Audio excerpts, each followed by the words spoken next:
अजीज़ान गिरामी वक़ार, आज सुल्तानुल औलिया गौसुल आज़म की बारगाह में हम खिराज अकीदत पेश करने आए। जो बातें मैं अर्ज कर रहा हूं वो गौर से सुने। करामात ये औलिया इकराम की जिंदगी का हिस्सा है, अल्लाह की तरफ से उन्हें दिया गया। करामत क्या है? ऐसा मुहय्यरुल अक़ूल काम, अक्ल को हैरत में डाल देने वाला काम जो आम इंसान नहीं कर सकता, आम इंसान की अक्ल में ना आए, अल्लाह के वली से सादिर होने वाला ऐसा कोई काम, उसको करामत कहते हैं। लेकिन करामत औलिया इकराम की विलायत को साबित करने के लिए जरूरी नहीं। औलिया इकराम की विलायत को साबित करने के लिए करामत नहीं दिखाई जाती, शरीयत पर इस्तिकामत ये विलायत की अलामत है। अगर वो मजबूती के साथ हर जमाने में अपने दीन पर जमा हुआ है, वो अल्लाह का वली है, वो अल्लाह का वली है। आज भी हमारी कौम औलिया को ढूंढने पर लगी हुई है।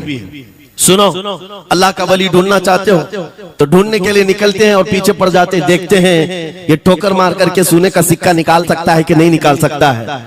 औलिया को इन्हीं बातों पर आज भी लोग परखते हैं, सोचते हैं कि अभी बाबा आसमान पर उड़ेंगे तो मैं समझ लूंगा अल्लाह के वली हैं, पानी पे चल के दिखाएंगे तो मैं समझ लूंगा अल्लाह के वली हैं, मैं यहीं बैठा हूं अचानक मेरे पास पैसों का थैला खोल के दे दें अल्लाह के वली होंगे। यानी तुम एक जगह बैठे रहो, हलवा खिलाने वाले बाबा जिसको तुम समझोगे अल्लाह का वली है। मेरे अजीजों, ये जो चीजें तुम समझ बैठे हो अल्लाह के वली के लिए, ये जरूरी नहीं, बल्कि ये देखो कि वो नबी पाक की शरीयत पर कितना कायम है, मेरे नबी के रास्ते पर कितनी मजबूती से जमा हुआ है। मैं आपको पूछता हूं, सैयदुश शुहदा इमाम अली मकाम इमाम हुसैन आजम से बढ़कर अल्लाह का वली कौन? अल्लाह का वली कौन है? सारे औलिया इकराम की निस्बत वहां जाकर खत्म होती है। उस हुसैन आजम को देखे करबला के मैदान में अपने बच्चों की कुर्बानी के सामने भी जमे रहे, डटे रहे, करामत का इजहार नहीं किया, शरीयत पर इस्तिकामत लोगों को दिखाया। दुनिया में जैसी भी आफतें आ जाएं, मुसीबतें आ जाएं, अगर दीन मुस्तफा पर जमा हुआ है, इस्तिकामत के साथ खड़ा हुआ है, वो उसकी सबसे बड़ी विलायत है, वो सबसे बड़ा वली है। अल्लाह का वली वो है जो शरीयत पर जमा हुआ है, डटा हुआ है, कायम है। और करामात औलिया इकराम की जिंदगी का एक छोटा हिस्सा है, छोटा हिस्सा है, और इस्तिकामत ये बहुत बड़ा हिस्सा है। जमे रह जाना किसी बात पर, खौफ ना खाना बातिल ताकतों से, न डरना इन जालिमों से, ये औलिया इकराम की जिंदगी का खास वतीरा है। आज हम सबको जिस चीज की जरूरत है वो करामत की नहीं, इस्तिकामत। करामतें सुनते भी आया, अब करामत से आप ये समझते हैं कि काया पलट जानी चाहिए। लोग आज मजाक भी करते हैं, कुछ वो मॉडर्न ख्याल के डॉक्टरों और प्रोफेसरों के लेक्चर सुन करके पागल जो हो चुके सोशल मीडिया पर, वो भोंकते हैं करामात औलिया पर। क्या अब करामात क्यों नहीं दिखाते अल्लाह के औलिया? ये जो हालात बदले हुए हैं, इन हालात में इनकी करामतों से जमीन क्यों नहीं पलट जाती? जालिमों के मुंह में कीड़े क्यों नहीं पड़ जाते? मेरे अजीजों, पूरी दुनिया करामात से नहीं चलाई जाती, वो अल्लाह मुसब्बिबुल अस्बाब, अस्बाब पर रखा है। एक मशहूर जमाना बुजुर्ग हजरत मोहम्मद जाम रहमतुल्लाह अलैह बगदाद के हलाकू के जमाने के थे। हलाकू बादशाह जिसने बस्तियों की बस्तियां वीरान कर डाली और इतने कत्ल कर दिया था, जहां से गुजरता था इंसानों की खोपड़ियां। उसका जब बगदाद पर हमला करने का इरादा हुआ तो बगदाद से कई मील दूर उसका लश्कर लेकर वो पड़ाव किया और अपने 2 सिपाहियों को बगदाद का मुआयना करने के लिए भेजा। और उसकी दहशत तारी थी सब शहरों में, हलाकू अगर आ गया तो हिलाक हो जाएंगे, इसके फौजी सबको बर्बाद कर डालेंगे। हलाकू का नाम सुनते ही लोगों में दहशत तारी होती थी। तो 2 सिपाही 2 फौजी हलाकू के बगदाद मुआयना करने के लिए आए तो लोगों में खलबली मच गई, अब जाएं तो कहां जाएं? तो हजरत मोहम्मद जाम रहमतुल्लाह अलैह एक बुजुर्ग थे, उनके पास लोग दौड़ते हुए आए और वो वजू फरमा रहे थे, उनके हाथ में पानी का कटोरा था और आकर के लोग रोने लगे, हुजूर हलाकू आ गया, बगदाद तबाह कर डालेगा, बगदाद को बर्बाद कर देगा, आप बचा ले, अल्लाह के वली हैं, आप दुआ करें। उन्होंने अपनी कटोरी पलट दी और कहा जाओ, अल्लाह हिफाजत करेगा। रिवायत में मिलता है कि वो 2 सिपाही ढूंढते ढूंढते रह गए, उनको बगदाद नजर ही नहीं आया। कोई बगदाद का न घर दिखा, न महल, न रास्ता, कुछ नहीं। वापस वो अपने बादशाह के पास जाकर कहते हैं हम तो बहुत ढूंढ करके आए, बगदाद मिला ही नहीं। हलाकू ने उन दोनों सिपाहियों को कत्ल कर दिया। कहा कि तुम झूठ बोलते हो, मुझे बगदाद की रोशनी यहां से दिखती है और तुम्हें कैसे नजर नहीं आया? या तो तुम निकम्मे हो या तो फिर मेरे साथ धोखा कर रहे हो। कत्ल कर दिया। दूसरे दिन अपने खास 2 वजीरों को भेजा कि जाओ बगदाद का मुआयना करके आओ, गलियां, वहां की सड़कें और वहां के महल्लात, वहां की इमारतें देखाओ। ये 2 वजीर गए और ढूंढते रहे। जैसे ही वो बगदाद में इंटर हुए, आज फिर लोग हलाकू के इन वजीरों को देखकर दौड़े दौड़े भागते हुए इस अल्लाह के वली के पास आया, हज़रत मोहम्मद जाम। आज फिर रोने लगे, कहा हमारी बीवियां बेवा हो जाएंगी, हमारे बच्चे यतीम हो जाएंगे, सब मारे जाएंगे, आप बचा लें। आज फिर से उन्होंने कटोरी पलट दी। कहा जाओ अल्लाह हिफाजत फरमाएगा। अल्लाह वालों का ये तसर्रुफ है, ये करामात है। वो चाहे तो पूरे लोगों को पोशीदा कर दे जालिमों की नजर से। दूसरे दिन वो वजीर भी ढूंढते रह गए, उनको भी बगदाद नजर नहीं आया। वापस गए। बादशाह के वो बड़े मोतमद लोग थे। कहा कि हम भी गए लेकिन हमको बगदाद नजर नहीं आई। हलाकू को बड़ा ताज्जुब हुआ, ऐसा कैसे हो सकता है? लोकेशन बिल्कुल सही है, हम सामने चंद मील के फासले पर है और इनको बगदाद नजर क्यों नहीं आता? तीसरे दिन उसने कहा कि अब किसी मुआयने की जरूरत नहीं, कोई जायजा लेने की जरूरत नहीं, हम डायरेक्ट जाते हैं। फौज को तैयार करो। पूरी फौज को लेकर के जब तैयार होकर वो बगदाद के सरहद पर आकर खड़ा हो गया, उसके जंग का बिगल बजा और तबाही के आवाजें आने लगी, तो आज लोग फिर दौड़ते हुए हजरत मोहम्मद जाम के पास आए और उनसे रो रो कर गिड़गिड़ाने लगे। कहा आज तो आफत आ गई, बड़ी बला आ गई। तवज्जो से सुनना मेरे अजीजों, आज आप अगर ना बचाएं तो सब तबाह हो जाएंगे, बर्बाद हो जाएंगे।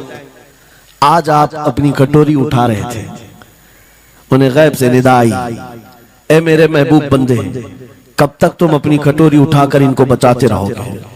इनको मोहलत दी गई थी अपने अमाल दुरुस्त करने की, ना इन्होंने तौबा किया ना अपने अमाल दुरुस्त किए। इनको इनके हाल पर छोड़ दो। अल्लाह के वलियों को हुक्म होता है अल्लाह का, अब इन्हें न बचाया जाए तो जाहिर सी बात है वो हुक्म इलाही के पाबंद है। उन्होंने वो कटोरी छोड़ दी। फिर हलाकू दाखिल हुआ बगदाद में और ऐसी तबाही मचाई थी कि पूरे बगदाद की सड़कों में सिर्फ खून ही खून था। तबाह बर्बाद कर दिया, ईंट से ईंट बजा डाली।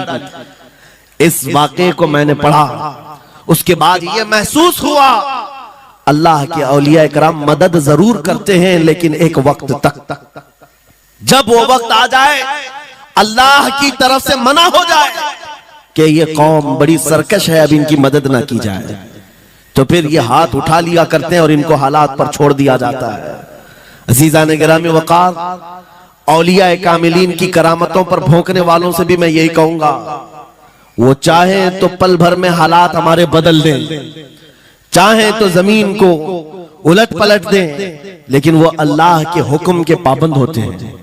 और लोगों के लिए ये बात है, नसीहत है कि जब ऐसे हालात आ जाएं, आप इधर उधर भागने की बजाय पहले अपने दिल की तरफ देखें, कहीं मेरे गुनाहों से दिल के धब्बे बढ़ तो नहीं गए, मेरा दिल सियाह तो नहीं हो गया। सच बताओ मेरे अजीजों, इतने सख्त हालात के बाद कितने लोगों को ऐसी तौफीक हुई कि रात का अंधेरा छा गया हो और तौबा करने का जज्बा बढ़ गया हो, रात के वक्त बैठ करके रोने लग गया हो।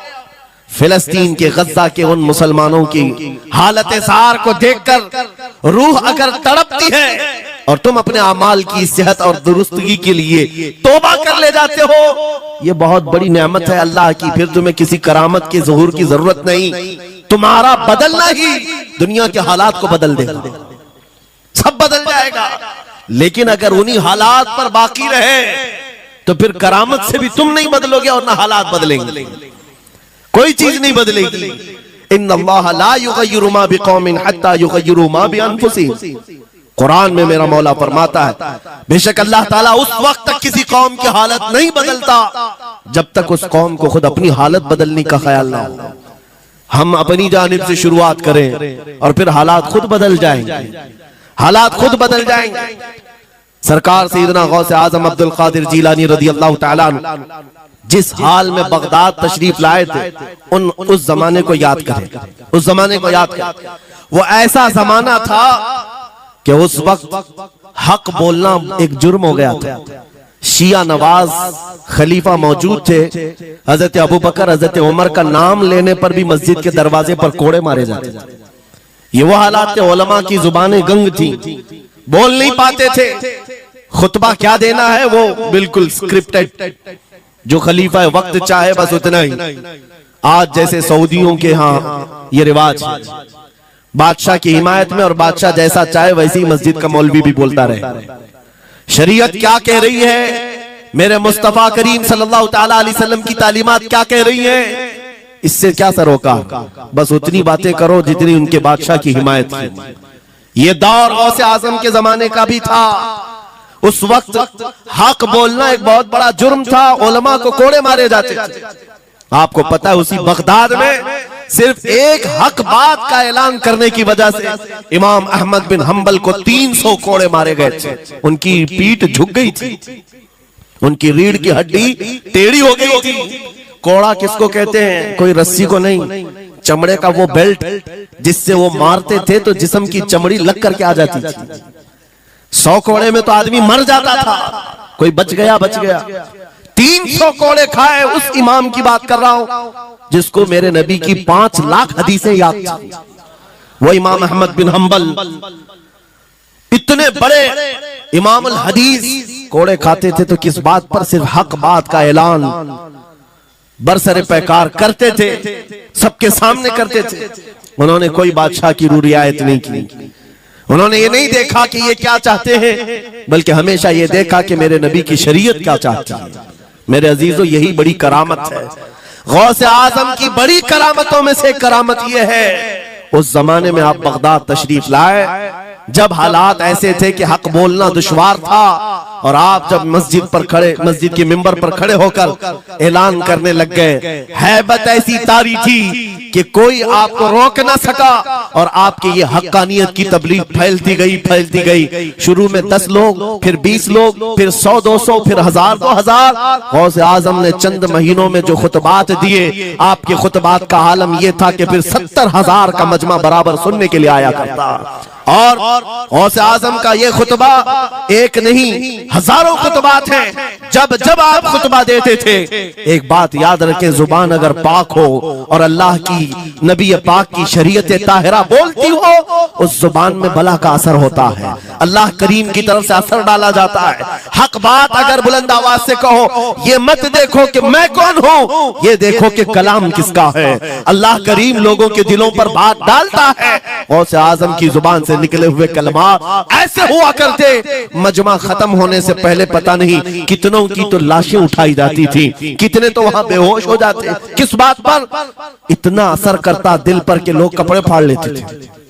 खुतबे के अंदर, बयान के अंदर ऐसा असर होता कि लोग बैठे बैठे मदहोश हो जाते, कोई जोश हाल में कपड़े फाड़ डालते। रिवायात में बताया गया कोई एक मजमा भी ऐसा नहीं जिसमें हुजूर गौसे पाक की तकरीर के बाद जनाजा ना उठाया गया। हर खिताबत के बाद, और बोलते क्या थे, हैरत की बात है मेरे अजीजों। आज बाज लोग ये कहते हैं, हम भी बहुत सारी चीजें बयान कर रहे हैं, मैं अपने लिए भी नसीहत और सारे उलमा के लिए भी कहता हूं। लोगों के पल्ले नहीं पड़ती, लोगों के कानों में नहीं जाती। ये जुमा में आते हैं, सोते रहते हैं, जब इमाम खड़ा होता है नमाज के लिए तो ये झटका लेकर के खड़े होते हैं, बयान यूं ही चला जाता है। मेरे अजीजों, 2 चीजों की पाबंदी जरूरी है। मैंने पढ़ा था इमाम अहमद बिन हंबल, नहीं हजरत सुफियान सौरी रज़ी अल्लाह ताला, हजरत सुफियान सौरी नसीहत कर रहे थे, और जब वो नसीहत करते तो लोग रो पड़ते थे, आखिरत को याद करते, कब्र की होलनाकियों का तज़किरा करते तो लोग रोने लगते। एक बंदा था, वो मजलिस में आया करता और खामोश बैठता, और उस पर कुछ भी असर नहीं। एक दिन उसने पकड़ करके पूछा हजरत सुफियान से, आप जब बयान करते तो लोग धाड़े मार मार कर रोते हैं, मुझे तो कुछ नहीं होता, मैं तो ऐसे ही बैठा रहता हूं। आपने क्या फरमाया? आपने नहीं फरमाया कि तू बदतमीज है, तू बदमाश है, तू बद अमल है। फरमाया 2 में से एक खराबी हो सकती है, या मेरा दिल खराब होगा या तेरा दिल खराब होगा। इसलिए कि मैं बात रसूलुल्लाह की कर रहा हूं, इसमें असर तो होगा ही। दो में से कोई एक खराब होगा, ये नहीं फरमाया कि तू ही खराब। यहां पर हमारे लिए नसीहत है, बोलने वाली जुबान पाक हो और लुकमा हलाल का जाता हो, अल्लाह असर जरूर पैदा फरमाता है। सरकार गौसे पाक रदी अल्लाह ताला अन्हु मिंबर पर खड़े होकर बयान कर रहे हैं। क्या बयान कर रहे हैं? सुने। एक दिन आप हजरत अब्दुल जब्बार को बैठाए, अपने बेटे को, वो बयान करते रहे। उसके बाद उतर कर क्या कहा, अब्बा जान आप जो बयान करते हैं उसमें जो रिक्कत तारी होती है वो मेरे बयान में नहीं होती, आप बयान करें। गौसे पाक मिंबर पर खड़े हो गए और सुनो, 70,000 का मजमा है।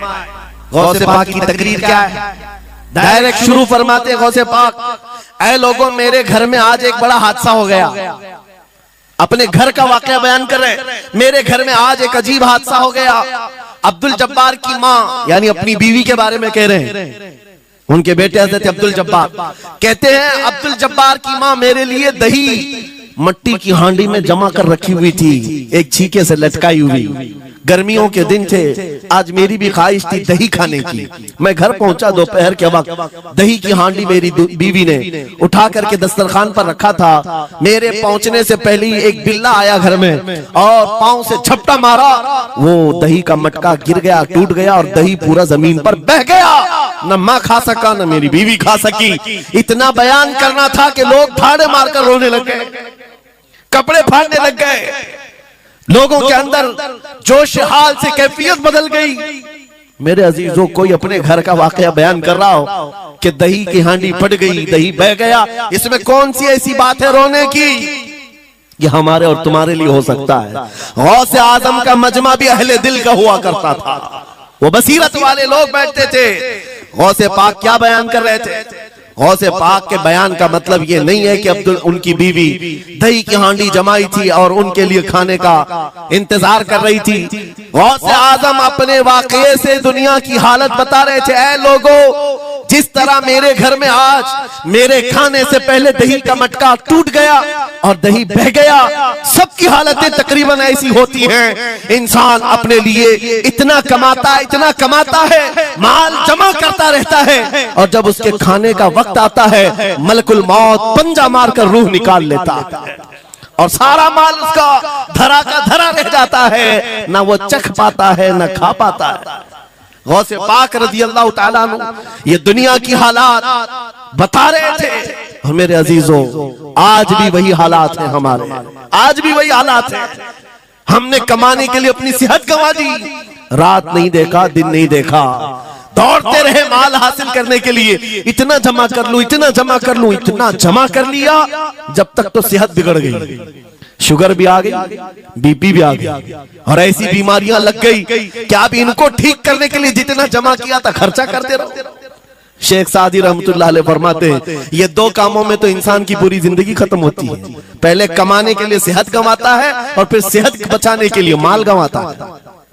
ये दो चीजों में गौसे पाक रज़ी अल्लाह ताला अन्हु की नसीहत यही थी कि इतना जमा कर ले जाते हो, इतना जमा करते हो कि फिर जब खाने का वक्त आता है तो मियाँ ऐसे हालात होते हैं कि नमक भी नहीं खा पाते, शक्कर भी नहीं खा पाते। दूसरी बातें तो छोड़ो, शुगर वाले शक्कर नहीं चख पाते, बीपी वाले नमक नहीं चख पाते। अरे ये बड़ी छोटी चीजें हैं और माल देखो तो करोड़ों का है, अरबों का है, अरबों का माल पड़ा हुआ है, नमक नहीं चख पाते, शक्कर नहीं खा पाते। किसके लिए जमा किया था? और थोड़ी और बड़ी बीमारी हो गई तो पानी भी नहीं पी पाते, डायलिसिस चल रहा है, किडनी खराब है। कितने ऐसे लोग मिलते हैं आज, कितने ऐसे हैं जिन्होंने साफ मुझसे कहा कि डॉक्टर ने पूरा गिन करके कहा है कि पूरे दिन भर में जो है एक ढक्कन से पानी पीना, बोतल का जो ढक्कन होता है उस ढक्कन से बस बूंद बूंद चखते रहना, पानी ही ना पियो, इसलिए कि किडनी काम नहीं करती। ये दुनिया है मेरे अजीजों। हमने अपनी सेहत गंवा दी, पूरी की पूरी सेहत गंवा दी इसको हासिल करने के लिए। इसी को मेरे इमाम अहले सुन्नत फाजिल बरेलवी ने कहा था, शहद दिखाए जहर पिलाए, कातिल डायन शोहर कुछ, इस मुर्दार पे क्या ललचाए, दुनिया देखी भाली।